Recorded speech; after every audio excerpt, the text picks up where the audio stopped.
तो डॉक्टर ज़ैनी, गुरु और चेला सिस्टम थोड़ा-सा ये बताइएगा, क्योंकि हमारे यहाँ ना एक अलमिया है, हम ये सोचते हैं कि जो ट्रांसजेंडर कम्युनिटी या ख्वाजा सरा कम्युनिटी है, उसमें गुरु चेला सिस्टम बहुत स्ट्रॉन्ग है और इस सिस्टम के तहत ट्रांसजेंडर्स को पढ़ने नहीं दिया जाता, सोसाइटी में आगे नहीं बढ़ने दिया जाता, बल्कि उनको नाच गाने या इस तरह के फंक्शंस के लिए ही सिर्फ रखा जाता है। इसमें क्या सदाकत है और ये सिस्टम के बारे में थोड़ा-सा बताइएगा? अच्छा, इसको समझने के लिए ना हम लोगों को अपने दिमाग को थोड़ा सा वसी करना पड़ेगा, अपने विजडम ऑफ थॉट को थोड़ा सा बढ़ाना पड़ेगा। बिल्कुल। गुरु और चेले का ताल्लुक उसी तरह का ताल्लुक होता है जिस तरह के एक माँ का अपने बेटे के साथ, ठीक है। एक माँ का अपनी बेटी के साथ, या एक ठीक है। वालिद का अपने बेटे या बेटी के साथ ताल्लुक होता है।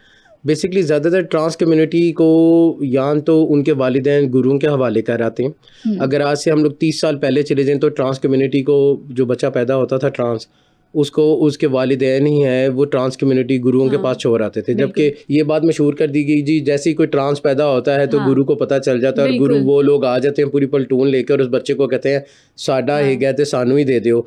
इस तरह का कोई मैकेनिज्म नहीं है, ठीक है ना। वो गुरु वलीउल्लाह हैं, ना उनके पास कोई गैर मरी ताकती मखलूक़ात हैं, ना कोई जिन्नात की एक पूरी फ़ौज है उनके पास कि वो उनको आके बता दे कि जी फ़लाँ गली के अंदर एक ट्रांस पैदा हो गया। ऐसा नहीं होता, ठीक है। बेसिकली पेरेंट्स खुद ही अडेप्ट नहीं करना चाहते उस बच्चे को, ठीक है। उस बच्चे की उस कमज़ोरी के साथ जो कि बाय नेचुरल है, अगर मेडिकल टर्म में देखें तो वालिदैन के कमज़ोर, खुली बात करें तो वालिदैन की वजह से ट्रांस बच्चे पैदा होते हैं। अगर मेडिकली हम लोग देखें तो इसके अंदर वालिद का सबसे बड़ा करैक्टर होता है, ठीक है, उसकी हेल्थ का, ठीक है, उसकी वजह से ट्रांस बच्चे पैदा होते हैं।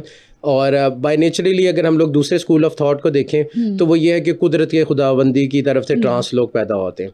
इन लोगों को एक्सेप्ट नहीं किया जाता और इस वजह से फिर खुद उस इलाके में रहते हुए, उस देहात में रहते हुए किसी न किसी ख्वाजा सरा के साथ वही फैमिली मेम्बर्स वो चाहे मगोई करते हैं कि साडे कोल बच्चा पैदा हो गया है और फिर उसी तरीके से उनके हवाले या तो कर दिया जाता है। अगर नहीं भी किया जाता तो एक उम्र तक वो बच्चा घर में परवरिश पा रहा होता है, लेकिन उसके ऊपर बहुत सारी रिस्ट्रिक्शंस लगा दी जाती हैं कि वो एक आम नॉर्मल बच्चों की तरह बाहर खेल नहीं सकता, घर के अंदर ही रहेगा, बाहर नहीं जाएगा, क्योंकि ट्रांस के अंदर एक स्पेसिफिक किस्म की आदात पाई जाती हैं, ठीक है। अब वो आदात क्या है, उसके बोलने का एक स्टाइल है, जिस तरह आप अब उस स्टाइल को देखा तो कोई एक आम इंसान अगर प्रेजेंटेशन दे रहा हो किसी जगह पे खड़ा हुआ, एक लड़का और लड़की भी, वो भी अपने हाथ को थोड़ा सा हिलाएगा, स्विंग करेगा सामने वाले को समझाने के लिए, इस तरह की बॉडी लैंग्वेज करेगा। अब ट्रांस में भी एक बॉडी लैंग्वेज का खास ट्रेंड पाया जाता है बाय नेचुरली।